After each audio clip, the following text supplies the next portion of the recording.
orang tomak itu ibarat kayak anjing. Anjing itu kamu kasih makan ya tetap melet, menjulur-julurkan lidahnya, kamu ndak ya ndak. Imam Nawawi ditanya, ma wajhu sibbi, lalu wajah tasbihnya di mana? Beliau menjawab fit tomak. Jadi anjing punya dua sifat yang berlawanan. Di bab ilmu dipuji, nggak ada hewan yang mudah menerima ilmu kayak apa? Anjing. Sehingga Quran mengistilahkan wa ma 'allamtum minal jawarihi mukallibin. Hewan yang mudah diajari itu oleh Quran dibahasakan sudah menganjing. Karena anjing adalah hewan yang paling mudah apa? Diajarin. Itu diakui oleh Quran wa ma 'allamtum minal jawarihi mukallibin. Tapi dia punya sifat yang sangat buruk sekali, yaitu nggak pernah puas.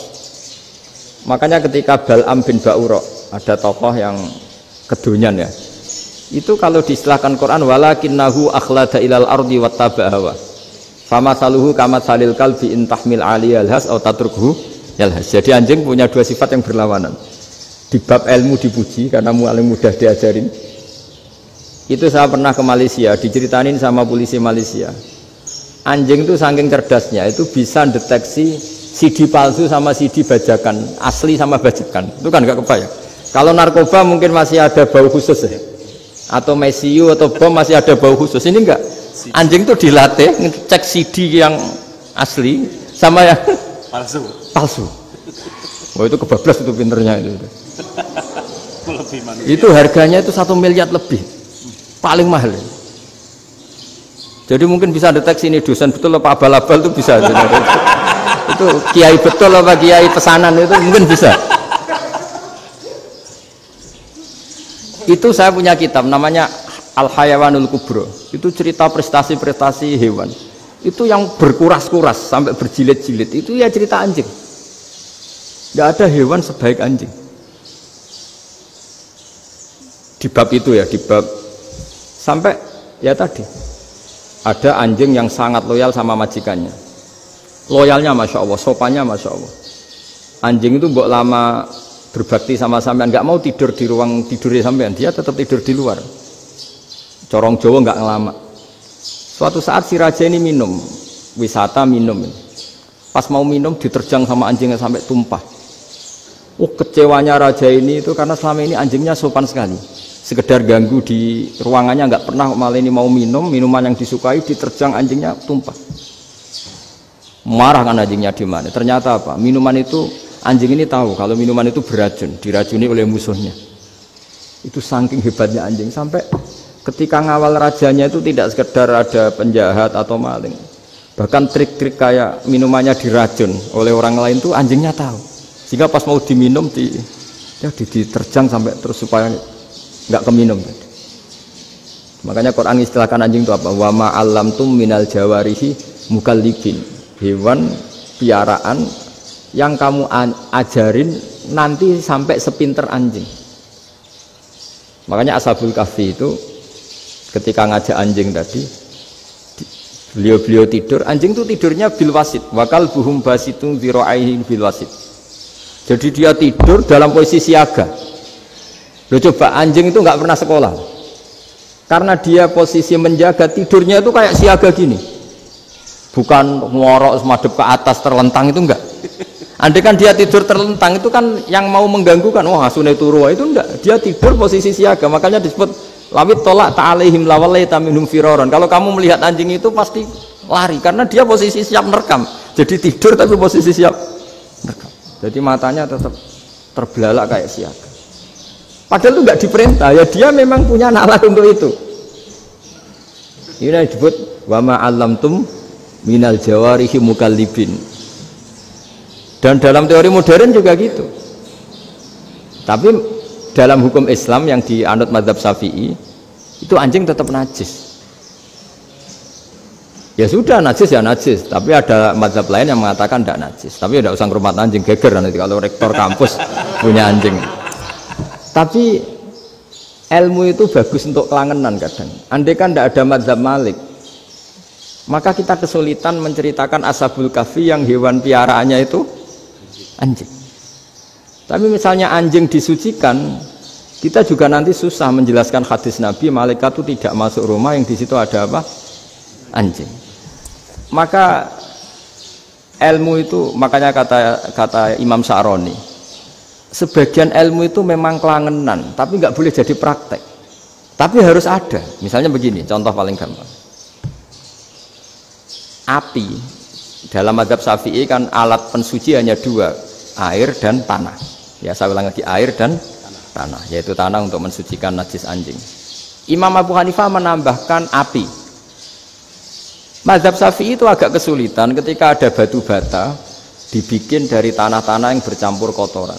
Mazhab Syafi'i akan kesulitan karena di situ ada najis yang jadi materinya bata. Hukumnya gimana kalau nanti dipakai masjid? Tapi barokahnya ada beberapa mazhab. Abu Hanifah mengatakan dan api. Jadi apa tadi air, tanah, api. Alasannya masuk akal. Ketika usatul mukminin, orang-orang mukmin yang ahli maksiat itu sebelum masuk surga, kalau dia dosanya banyak itu dibakar dulu supaya suci. Emas itu untuk memisahkan dengan materi lain juga harus dibakar. Berarti api termasuk alat. Artinya gini, batu bata yang materinya dari tadi najis sekalipun ini menjadi suci karena mengalami pembakaran. Tapi kata Imam Sya'roni, ilmu ini hanya sebagai ilmu. Jangan sampai kalau kamu mau wudhu gak ada air terus membakar diri lah, ini ribet kan. Jadi ilmu itu sebagian memang untuk kelangenan. Karena kita butuh. Andai kan tidak ada mazhab Abu Hanifah, maka kita akan kesulitan pakai bata. Yang kita tahu cara bikinnya kadang di tempat yang kotor, di tempat yang najis. Tapi karena ini ngalami dibakar, maka hukumnya suci menurut mazhab Abu Hanifah. Dan itu sering ulama itu sampai apa? Saya punya kitab fikih namanya Fardul Masail. Pengandaian ada masalah. Jadi masalah itu belum terjadi tapi diandaikan. Misalnya kayak di Texas. Bumi itu bulat-bulat. Texas itu kalau dibor itu pas Ka'bah. Lalu kiblatnya di mana?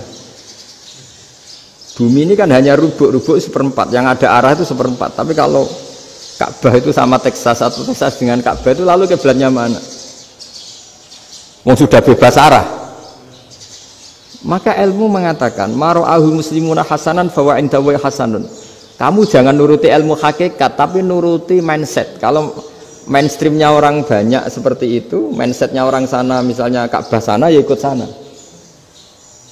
Tapi ini tidak mewakili hakikat karena kalau yang 380 derajat itu kan terus ribet. Makanya ini kesulitan di bab-bab fikih. Ya saya ulang lagi, kesulitan di bab-bab fikih. Makanya fikih itu selalu bicara, misalnya gini, ada orang sholat. Saya ulang lagi.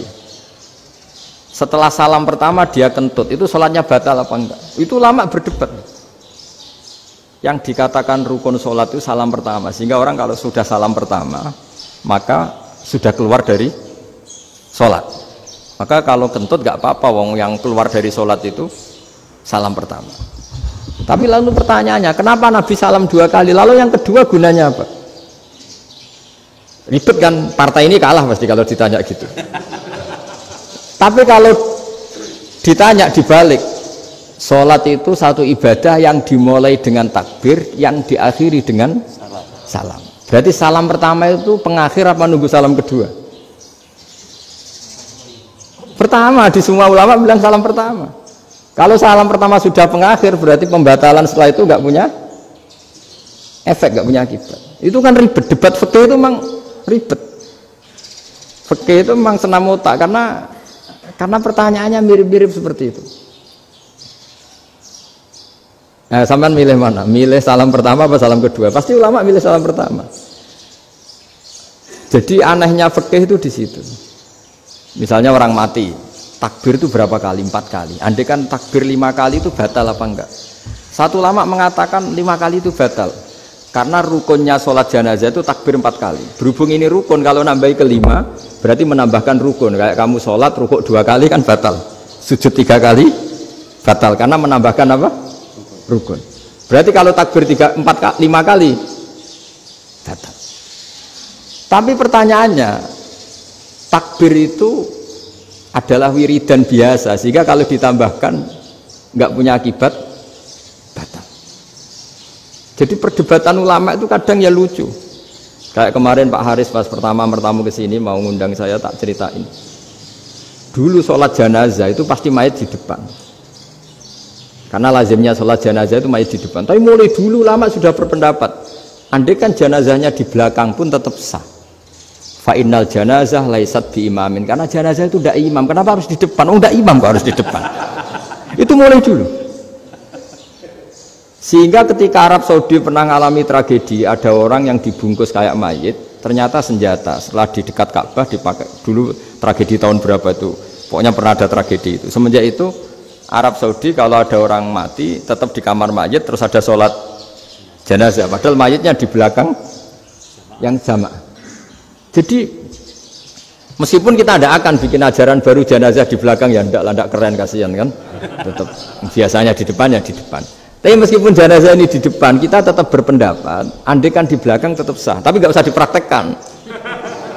Nah, pentingnya ilmu ini begini. Saya misalnya di Rembang, boleh nggak nyolati ghaib jenazah yang di Surabaya? Boleh kan? Padahal yang kita solati di belakang. Jadi ilmu itu penting. Cocok tidak cocok, nama ilmu itu penting.